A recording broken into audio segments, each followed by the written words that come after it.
गोपियां, गायें, यमलार्जुन आदि वृक्ष, व्रज के हरिण आदि पशु, काली आदि नाग, ये तो साधन साध्य के संबंध में सर्वथा ही मूढ़ बुद्धि।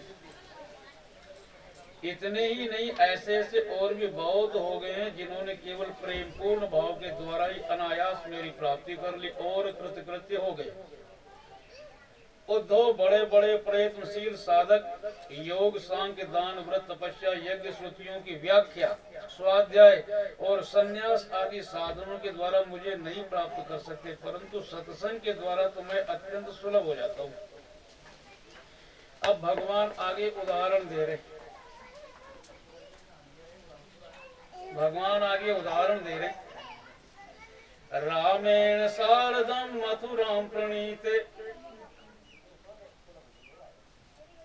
स्वाफल की नाम अनुरक्त चित्ता विगाढ़ भावे नन में वियोग तीव्र दयोन्य ददसु सुखाए।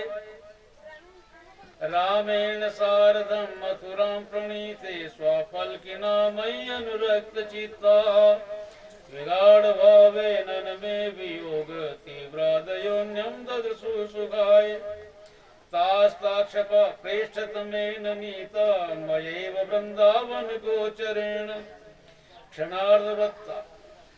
क्षणार्धवत्ता पुनरंगता सा मिहीना मया कल्प समाबभूव तानाविदन मयि अनुसंगबद्ध धिये स्वमात्मानमदस्तथेदं यथा समादो मुनयोदितो ये नदी प्रविष्टा इव नाम रूपे। भगवान उदाहरण दे रहे उद्धव जी को। उद्धव जिस समय अक्रूर जी भैया बलराम जी के साथ मुझे व्रत से मथुरा ले आए, उस समय गोपियों का हृदय गाढ़ प्रेम के कारण मेरे अनुराग के रंग में रंगा हुआ था। मेरे वियोग की तीव्र व्याधि से वे व्याकुल हो रही थी और मेरे अतिरिक्त कोई भी दूसरी वस्तु उन्हें सुखकारक नहीं जान पड़ती थी। तुम जानते हो कि मैं ही उनका एकमात्र प्रियतम हूँ। जब मैं वृंदावन में था तब उन्होंने बहुत सी रात्रियां, वे रास की रात्रियां मेरे साथ आधे क्षण के समान बिता दी थी, परंतु प्यारे उद्धव, मेरे बिना वे ही रात्रियां उनके लिए एक एक कल्प के समान हो गई। जैसे बड़े बड़े ऋषि मुनि समाधि में स्थित होकर तथा गंगा आदि बड़ी बड़ी नदियां समुद्र में मिलकर अपने नाम रूप खो देती है, वैसे ही वे गोपियां परम प्रेम के द्वारा मुझमें इतनी तन्मय हो गई थी कि उन्हें लोक परलोक शरीर और अपने कहलाने वाले पति पुत्रादि की भी शुद्ध बुद्ध नहीं रह गई थी। उद्धव, उन गोपियों में बहुत सी तो ऐसी थी जो मेरे वास्तविक स्वरूप को नहीं जानती थी। वे मुझे भगवान न जानकर केवल प्रियतम ही समझती थी और जार भाव से मुझसे मिलने की आकांक्षा किया करती थी। उन साधनहीन सैकड़ों हजारों अबलाओं ने केवल संग के प्रभाव से मुझ पर ब्रह्म परमात्मा को प्राप्त कर लिया। इसलिए उद्धव, तुम श्रुति स्मृति विधि निषेध प्रवृत्ति निवृत्ति और सुनने योग्य तथा सुने हुए विषय का भी परित्याग करके सर्वत्र मेरी भावना करते हुए समस्त प्राणियों के आत्मस्वरूप मुझ एक की ही शरण संपूर्ण रूप से ग्रहण करो। मामेकमेव शरणम आत्मानं सर्वदेहिनां याहि सर्वात्म भावेन मया ह्यकुतो भवे। इसलिए उद्धव, तुम श्रुति स्मृति विधि निषेध प्रवृत्ति निवृत्ति और शून्य योग तथा शून्य हुए विषय का परित्याग करके सर्वत्र मेरी भावना करते हुए समस्त प्राणियों के आत्मस्वरूप मुझ एक की शरण संपूर्ण रूप से ग्रहण करो, क्योंकि मेरी शरण में आ जाने से तुम सर्वथा निर्भय हो जाओगे। उद्धव जी ने कहा, शनकादि योगेश्वरों के भी परमेश्वर प्रभु, यूं तो मैं आपका उपदेश सुन रहा हूँ, परंतु इससे मेरे मन का संदेह मिट नहीं रहा। मुझे स्वधर्म का पालन करना चाहिए या सब कुछ छोड़कर आपकी शरण ग्रहण करनी चाहिए। मेरा मन इसी दुविधा में लटक रहा है, आप कृपा करके मुझे भली भांति समझाइए। श्री भगवान वाच स एष जीवो विवर प्रसूति प्राणेन घोषेण गुहां प्रविष्ट मनोमयं सूक्ष्ममुपेति रूपं मात्रा स्वरो वर्ण इति स्तविष्ठ यथा नलखे नीलबन्धुरुष्मा बलेन दारुण्यधिमध्यमान अणुप्रजातो हविषासमेदिते तथैव मे व्यक्तिर्यं हि वाणी एवं गति कर्म गतिर्विसर्गो घ्राणो रसो द्रकस्पर्श श्रुतिश्च संकल्प विज्ञानमथाभिमान श्रोतमृज सत्वतमो विकार। भगवान श्री कृष्ण ने कहा, प्रिय उद्धव, जिस पर अब एक अध्याय और आप सबने सुनना, उसके बाद मातम, ये अमृत है, यही दुर्लभ है, कथामृत। उस समुद्र से जो अमृत निकला उससे ये दिव्य है। भगवान हंस कहते, प्रिय उद्धव, सत्व रज और तम ये तीनों बुद्धि प्रकृति के गुण है, आत्मा के नहीं। सत्व के द्वारा रज और तम इन दो गुणों पर विजय प्राप्त कर लेनी चाहिए। तदनंतर सत्व गुण की शांत वृत्ति के द्वारा उसकी दया आदि वृत्तियों को भी शांत कर देना चाहिए।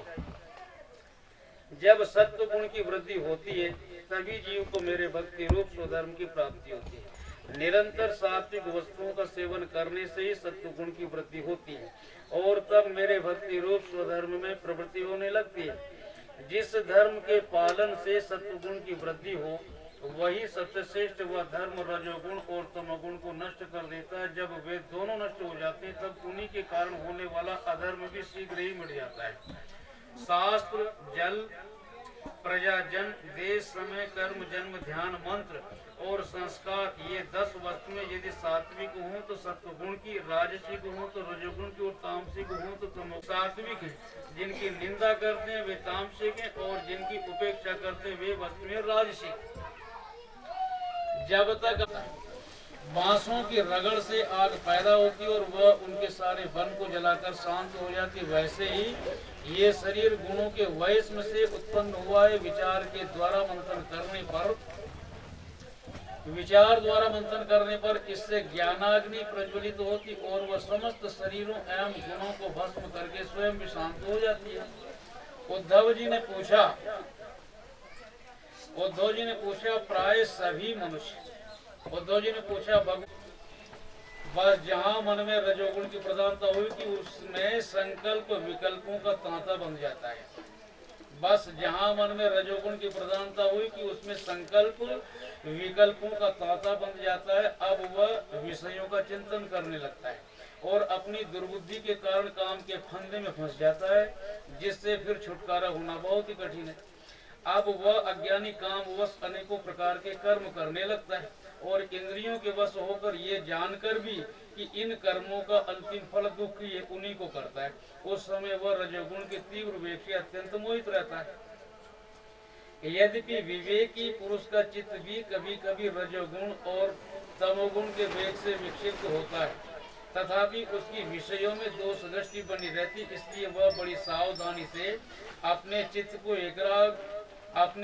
को एकाग्र करने की चेष्टा करता रहता है, जिससे उसकी विषयों में आसक्ति नहीं होती। साधक को चाहिए कि आसन और प्राण वायु पर विजय प्राप्त कर अपनी शक्ति और समय के अनुसार बड़ी सावधानी से धीरे धीरे मुझ में अपना मन लगावे और इस प्रकार अभ्यास करते समय अपनी असफलता देखकर तनिक भी ऊबे नहीं बल्कि और भी उत्साह से उसी में जुड़ जाए। प्रिय उद्धव, मेरे शिष्य सनकादि परमर्षियों ने योग का यही स्वरूप बताया है कि साधक अपने मन को सब ओर से खींचकर विराट आदि में नहीं साक्षात मुझ में ही पूर्ण रूप से लगा दे। उद्धव जी ने कहा, श्री कृष्ण आपने जिस समय जिस रूप से सनकादि परमर्षियों को योग का आदेश दिया था उस रूप को मैं जानना चाहता हूँ। भगवान श्री कृष्ण ने कहा, प्रिय उद्धव, सनकादि परमर्षि ब्रह्मा जी के मानस पुत्र हैं। उन्होंने एक बार अपने पिता से योग की सूक्ष्म अंतिम सीमा के संबंध में इस प्रकार प्रश्न किया था। सनकादि परमर्षियों ने पूछा, पिताजी, चित्त गुणों अर्थात विषयों में घुसा ही रहता है और गुण भी चित्त की एक एक वृत्ति में प्रविष्ट रहते हैं, अर्थात चित्त और गुण आपस में मिले जुले ही रहते हैं। ऐसी स्थिति में जो पुरुष इस संसार सागर से पार होकर मुक्ति पद प्राप्त करना चाहते विरक्त हैं, उन्हें उनके इच्छानुसार 5 प्रकार की मुक्ति भी देता रहूंगा, परंतु जो लोग मोक्ष भी नहीं चाहते उनका पालन मैं कैसे करूंगा। ये बात समझ में नहीं आती। इसके अतिरिक्त मैं अपनी तथा लक्ष्मी जी की भी रक्षा कैसे कर सकूंगा, इसका उपाय भी बताइए। जब भगवान विष्णु स्वयं वक्ता होते हैं और लक्ष्मी जी प्रेम से श्रवण करती हैं, उस समय प्रत्येक बार भागवत कथा का श्रवण 1 मास में ही समाप्त होता। किंतु जब लक्ष्मी जी स्वयं वक्ता होती और विष्णु श्रोता बनते हैं कि विष्णु तो अधिकारारूढ़ है, उन्हें जगत के पालन की चिंता करनी पड़ती, पर लक्ष्मी जी इन झंझटों से अलग है, अतः उनका हृदय निश्चिंत। इसी से लक्ष्मी जी के मुख से भागवत कथा का रसास्वादन अधिक प्रकाशित होता। इसके पश्चात रुद्र ने भी, जिन्हें भगवान ने पहले श्रीमद् भागवत कथा का भली भांति रसास्वादन किया। यही नियम सबसे अच्छा कि 1 महीने में कथा पूरी।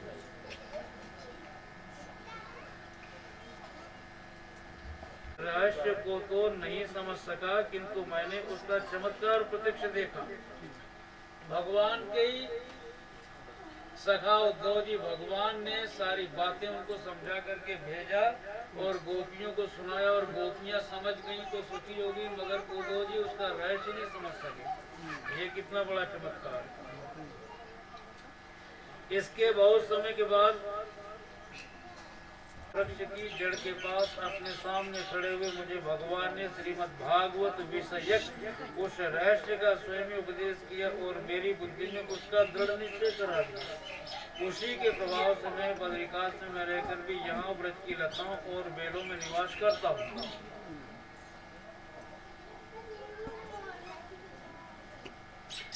उसी के बल से यहाँ नारद कुंड पर सदा स्वेच्छानुसार विराजमान रहता हूँ। भगवान के भक्तों को श्रीमद् भागवत के सेवन से श्री कृष्ण तत्व का प्रकाश प्राप्त हो सकता है। कहते हैं, ये सुनकर राजा परीक्षित उद्धव जी को प्रणाम करके उनसे बोले। परीक्षित ने कहा, हरिदास उद्धव जी, आप निश्चिंत होकर श्रीमद् भागवत कथा का कीर्तन, श्रीमद् भागवत कथा का रसास्वादन कराऊंगा और इस प्रकार भागवत कथा के रस का प्रसार करके इन सभी श्रोताओं को भगवान मधुसूदन के नित्य गोलोक ग्राम में पहुंचाऊंगा। सूर्य जी कहते हैं, उद्धव जी की बात सुनकर राजा परीक्षित पहले तो कलयुग पर विजय पाने के विचार से बड़े प्रसन्न हुए, परंतु पीछे ये सोचकर कि मुझे भागवत कथा के श्रवण से वंचित रहना पड़ेगा, चिंता से व्याकुल हो उठे। उस समय उन्होंने उद्धव जी से अपना अभिप्राय इस प्रकार प्रकट किया।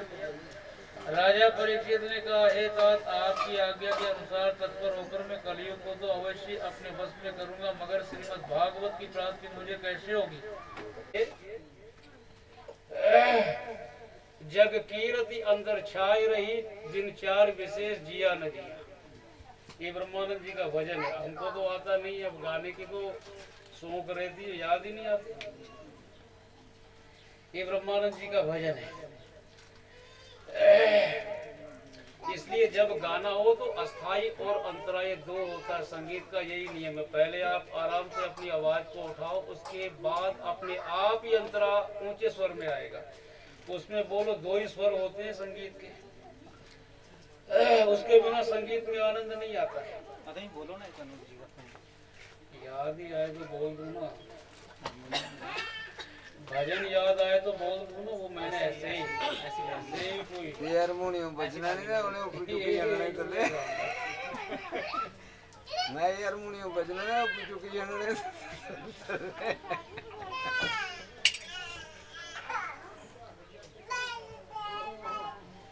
प्रतिदिन कथा के अंत में कीर्तन करें और कथा समाप्ति के दिन रात्रि में जागरण करें। समाप्ति होने पर ब्राह्मणों को भोजन कराकर उन्हें दक्षिणा से संतुष्ट करें। कथावाचक गुरु को वस्त्र आभूषण आदि देकर गौ भी अर्पण करें। उनमें गो कुछ फिर लीजिए।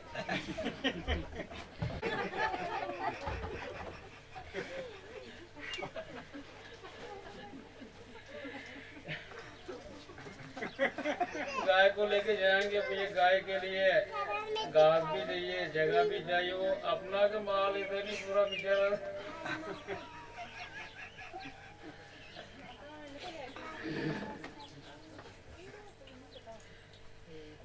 ये ऐसे ऐसे लोग बातें करते हैं। एक के घर हम गए कि नींबू बड़े न, मैं हमको 2 अचार बनाएंगे। और मैं तू क्या करने नींबू?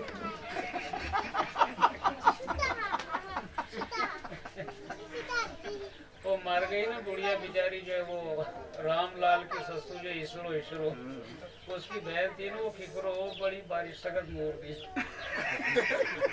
हमने कहा वे नींबू देव 4 बनाएंगे बोला तू के कभी नींबू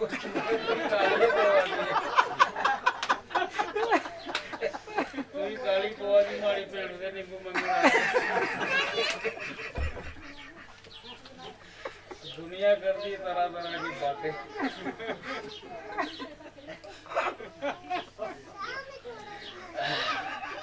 तो यहाँ सूरज महाराज कह रहे हैं भाई कि उसे गाँव भी देवो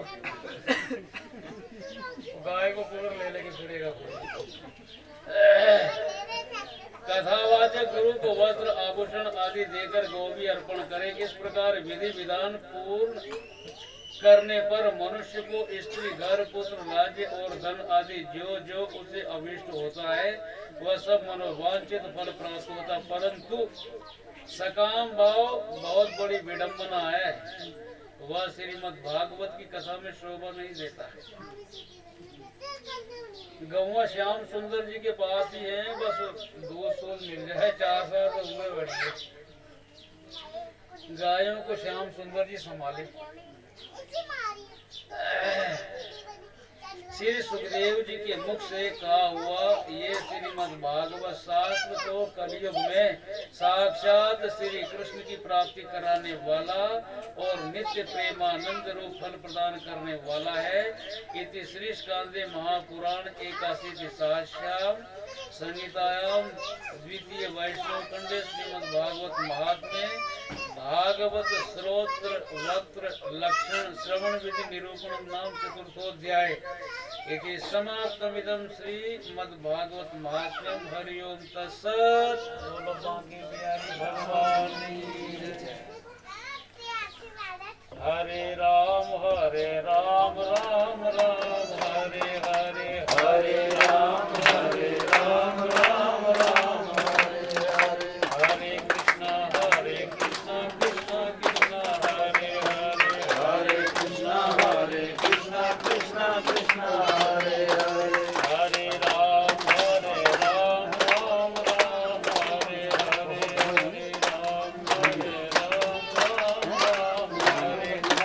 हरे राम हरे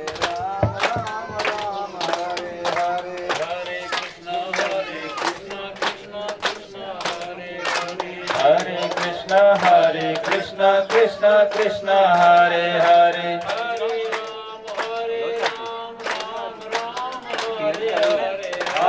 हरे राम राम राम हरे हरे,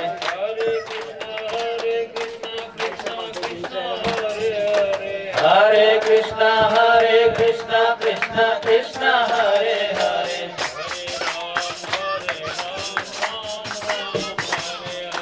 हरे राम राम राम हरे हरे,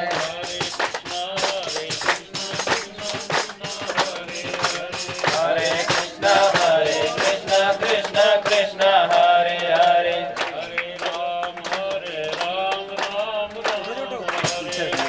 हरे राम राम कृष्णा कृष्णा हरे हरे,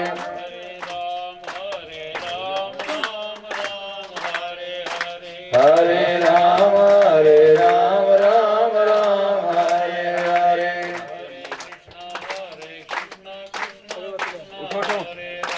हरे कृष्णा कृष्णा कृष्णा हरे हरे,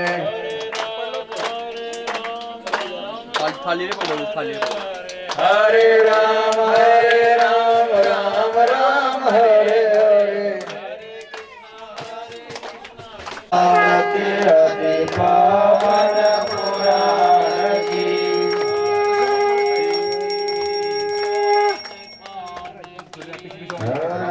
भक्ति विज्ञान कान की,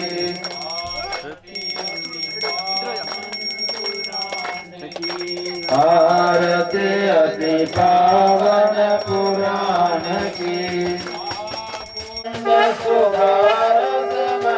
पल पावन पुराण की,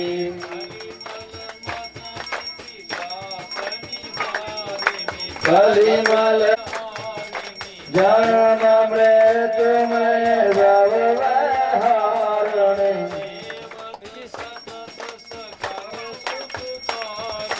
सेवत सतरोति परमात्मा ज्ञान की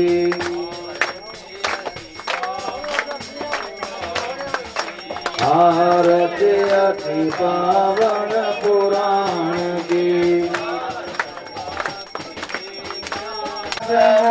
मन उल्लासिनी रसिक हृदय रस रास विलासिनी रस हृदय रस रास धर्म भक्ति विज्ञान खान की धर्म